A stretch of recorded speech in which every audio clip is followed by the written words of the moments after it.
বাড়ি বাড়ি গিয়ে নির্বাচনী প্রচার। ইংরেজবাজার বিধানসভা কেন্দ্রের সিপিআইএম প্রার্থীর বৃহস্পতিবার সকালে ইংরেজবাজার পৌরসভার ৩ নম্বর ওয়ার্ডের মালঞ্চপল্লী এলাকায় বাড়ি বাড়ি গিয়ে ভোট প্রচার করলেন বামফ্রন্ট মনোনীত প্রার্থী অম্বর মিত্র। দুর্নীতির বিরুদ্ধে ভোট প্রার্থনা করেন সিপিআইএম প্রার্থী। মালদা ইংরেজবাজার বিধানসভা কেন্দ্রে এখন পর্যন্ত বামফ্রন্ট এবং তৃণমূলের প্রার্থীর নাম ঘোষণা হয়েছে, বিজেপি ও কংগ্রেসের প্রার্থীর নাম ঘোষণা হয়নি। নাম ঘোষণা হতেই বামফ্রন্ট প্রার্থী অম্বর মিত্র তার বিধানসভা কেন্দ্রের বিভিন্ন এলাকায় নির্বাচনী প্রচার শুরু করেছেন। মানুষের ছাড়া ব্যাপকভাবে পাওয়া যাচ্ছে। শুধু আজ বলে না, গত 3 দিন ধরে বিমান বসু আমার নাম বামফ্রন্টের চেয়ারম্যান হিসেবে প্রার্থী ঘোষণার পর থেকেই আমি যে নেমেছি, সমস্ত জায়গায় মানুষের আন্তরিক প্রতিক্রিয়া আমি লক্ষ্য করছি।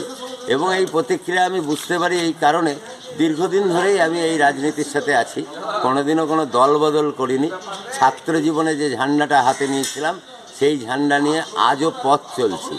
আর লড়াই করছি আমরা দুর্নীতির বিরুদ্ধে, অপশাসনের বিরুদ্ধে। আর এই ইংরেজবাজার পৌরসভা এলাকা, ইংরেজবাজার গ্রাম এলাকা, এই এলাকাগুলিতে গত 15 বছরে তৃণমূল কংগ্রেসের যেসব প্রতিশ্রুতি ছিল তার বাস্তবায়ন হয়নি। আর্সেনিক ফ্রি জলের বাস্তবায়ন হয়নি। আমাদের মহানন্দা নদী শহরের পাশ দিয়ে বয়ে চলেছে, একটা বড় ড্রেন বললে ক্ষতি কিছু হয় না, এটা বড় ড্রেন চলছে। এই মহানন্দা নদী অবিলম্বে সংস্কার করা দরকার আমাদের জেলার মানুষ, শহরের মানুষের স্বার্থে। আর অপরিকল্পিতভাবে নগরায়ণ হচ্ছে, যত্র তত্র বহুতল তৈরি হচ্ছে। এই সমস্ত কিছুই মাটির তল থেকে জল তোলা হচ্ছে। অচিরেই জলের লেভেল নেমে যাবে, মানুষ জল পাবে না। কিন্তু নদীর জল যেভাবে পরিশ্রুত করে ব্যবহার হচ্ছিল, আমাদের ওল্ড মালদা পৌরসভা বামফ্রন্টের চেয়ারম্যান ছিল, ওখানে মহানন্দা নদীর জল পরিশ্রুত করে বাড়ি বাড়ি দেওয়া হয়।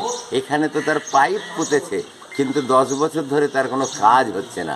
এই সমস্তটাই আমরা মানুষকে বলছি। তার সাথে চাকরি নেই, পরিযায়ী শ্রমিক বাইরে কাজ করতে যাচ্ছে, সেখানে মারা পড়ছে। এ রাজ্যে কোনো কাজের কর্মসংস্থানের ব্যবস্থা নেই। এই সমস্তটাই আমরা মানুষের মধ্যে প্রচার করছি। এই কয়েকদিন ধরে ঘুরছেন, কেমন সাড়া পাচ্ছেন? সাড়া ভালো পাচ্ছি।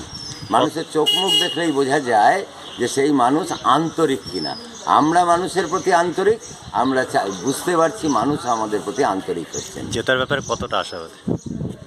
দেখুন, নির্বাচন একটা লড়াই, এবারে চতুর্মুখী লড়াই, সব দলেরই প্রার্থী থাকবে।